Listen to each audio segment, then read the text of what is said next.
Generate అయ్యి ఎంతో కొంత వాళ్ళు క్రైమ్ వైపు వెళ్లకుండా ఉంటారు. ఆ రకంగా క్రైమ్ రేట్ తగ్గించుకోవచ్చు అనే భావంతో కొరియన్ గవర్నమెంట్ స్టార్ట్ చేసింది. కానీ ఈ రోజున ప్రపంచపరంగా Korea K pop, K drama, K music అంటూ కొరియన్ వాళ్ళ ఎకానమీ, వాళ్ళ జీడిపికి ఎంతో కొంత కంట్రిబ్యూట్ చేస్తుంది. ఎన్నో బిలియన్స్ ఆఫ్ డాలర్స్ కంట్రిబ్యూట్ చేస్తుంది ఈ యొక్క సాఫ్ట్ పవర్ మ్యూజిక్ అన్నది. అలాగే జపాన్ కూడా యానిమే అని చెప్పేసి వాళ్ళు కూడా వాళ్ళ సాఫ్ట్వేర్, వాళ్ళ ఎంటర్టైన్మెంట్ సంబంధించి ఈ ఎంటర్టైన్మెంట్ యానిమేటెడ్ ఫిలిమ్స్ కూడా ఎంతో కొంత కంట్రిబ్యూట్ చేస్తుంది. అలాగా మీరు ఈ సినిమా ఇండస్ట్రీ మీద, సినిమా పరిశ్రమ మీద ఆల్ ఇండియా లెవెల్లోనూ, ఇంటర్నేషనల్ లెవెల్లోనూ ఇక్కడ కనుక వెల్కమ్ చేయగలిగి వాళ్ళకి కావాల్సిన ఇన్ఫ్రాస్ట్రక్చర్ కనుక మీరు ఇక్కడ ప్రొవైడ్ చేయగలిగితే, చేస్తానికి మీరు ప్రిపేర్ అయి ఉన్నారు. చేయగలిగితే కాదు, చేస్తున్నారు. దానికి మా నుంచి పార్టిసిపేషన్ కావాలి. ఉదాహరణకి బట్టి గారు నిన్న అన్నారు, సో మన ముఖ్యమంత్రి గారు మీ అందరికీ కూడాను ఇక్కడ ఏమి కావాలి, ఎలాంటి ఇన్ఫ్రాస్ట్రక్చర్ కావాలి, ఏ రకమైన వసతులు ఏర్పాటు చేయాలి అని చెప్పండి అన్నప్పుడు నాకు వెంటనే స్పాంటైనియస్గా తోచింది. నేను వారితో పార్టిసిపేట్ చేస్తాను. ఇక్కడ స్కిల్ డెవలప్మెంట్ కోసంగా మనం కొన్ని ఇన్స్టిట్యూషన్స్ పెట్టాలి. అది డ్రైవర్ల దగ్గర నుంచి, మేకప్ మెన్ల దగ్గర నుంచి, కాస్ట్యూమర్స్ దగ్గర నుంచి, ఒక ఎడిటింగ్ దగ్గర నుంచి, సౌండ్ సిస్టమ్ దగ్గర నుంచి, కెమెరామెన్లు, డిఓపీలు అండ్ యాక్టింగ్ సంబంధించిన స్కిల్స్ కానివ్వండి, అలాగే డైరెక్షన్ కానివ్వండి, వాట్ నాట్ ఎన్నో ఈ ఇండస్ట్రీలో ఎన్నో శాఖలు ఉన్నాయి. ఆ శాఖల్లో ఎంతోమంది ఎంతూజియాస్టిక్ కుర్రవాళ్ళు ఉన్నారు. వాళ్ళు చదువు ఒక మాదిరి చదువైనా సరే ఆ చదువు ఏం తెచ్చి పెడుతుంది అనుకుంటే కనుక ఈ రోజున గొప్ప గొప్ప డైరెక్టర్స్ ఉన్నారు. ఈ రోజున ఇంటర్నేషనల్ లెవెల్కి మన సినిమాని తీసుకొస్తున్న డైరెక్టర్ వాళ్ళందరూ డిగ్రీ కూడా చదవలేదు. సో చదువు ఇది ఇంపార్టెంట్ కాదు, మీకున్న ఇంట్రెస్ట్ ఇంపార్టెంట్.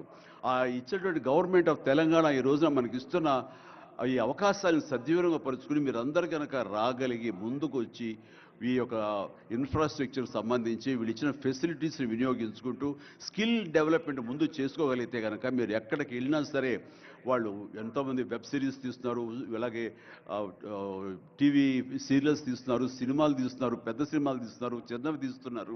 అలాగే ఈ రోజున కేవలం స్క్రీన్ మీదే కాకుండా మొబైల్కి సంబంధించినటువంటి సినిమాలు కూడా చాలామంది తీయటానికి సమాయత్తం అవుతున్నారు. ఇది ఫ్లిప్ అని ఇంటర్నేషనల్గా వస్తుంది.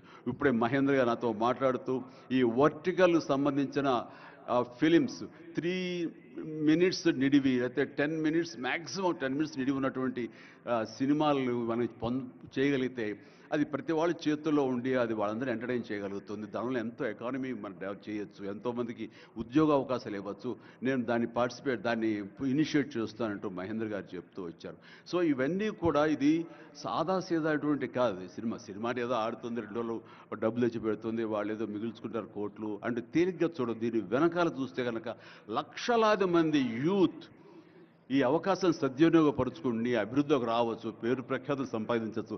తద్వారా ఇన్ రిటర్న్ మీరు కూడా ఈ కంట్రీకి, మన తెలంగాణకి మీరు ఎంతో కొంత ఎకనామికల్గా మన గ్రోత్ అవడానికి ఆర్థికంగా కూడా మీ సపోర్టు లభిస్తుంది. Is mutually reciprocal. కాబట్టి ఈ రోజున ఇక్కడ స్టూడియోకి స్థలాలు ఇస్తామంటున్నారు. స్కిల్ డెవలప్మెంట్కి కావాల్సిన క్లాసెస్, కావాల్సిన ఫ్యాకల్టీస్ కనుక అధ్యాపకులు మనం తెచ్చుకుంటే వాళ్ళ ద్వారా ఎంతోమంది ట్రైనింగ్ ఇచ్చిన వాళ్ళం అవుతాము.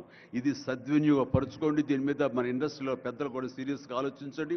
దీని మీద నేనైతే సీరియస్గా తీసుకున్నాను, వారితో అదే అన్నాను. మీరు ఒక సెమినార్ లాంటిదో లేకపోతే చిన్న క్లోజ్డ్గా మీరందరూ నాకు ఇన్వైట్ చేయగలిగితే కనుక ఇలాంటివి ఏమైనా సదస్సులు మాకు చిన్న ఎత్తులో సినిమాకు సంబంధించి మీరు చేయగలిగితే కనుక మేమందరూ దీన్ని మరింత ముందుకు తీసుకువెళ్ళి మీ కళ ఏదైతే ఉందో, మీ బ్రెయిన్ చైల్డ్ ఏదైతే ఉందో దాన్ని ముందుకు తీసుకెళ్ళి ప్రపంచం మొత్తం ఎంటర్టైన్మెంట్ రంగానికి సంబంధించి ఈ తెలంగాణ వైపు, ఈ హైదరాబాద్ వైపు మనం చూసేలాగా చేస్తామన్న ధైర్యం నాకు ఉంది. భరోసా ఇస్తున్నాను. నా వంతు కృషి నేను చేస్తాను. నా ఈ అవకాశం ఇచ్చేందుకు ధన్యవాదాలు మా ముఖ్యమంత్రి గారికి, అలాగే ప్రతి ఒక్కరికి నా హృదయపూర్వక ధన్యవాదాలు మరొకసారి తెలియజేస్తున్నాను, ముగిస్తున్నాను. జై తెలంగాణ, జై హింద్. ధన్యవాదాలు సార్. మీరు మాకు చెవులకు పట్టిన తుప్పును వదిలించారు తెలుగులో మాట్లాడి. ఇప్పుడు శ్రీ సుమన్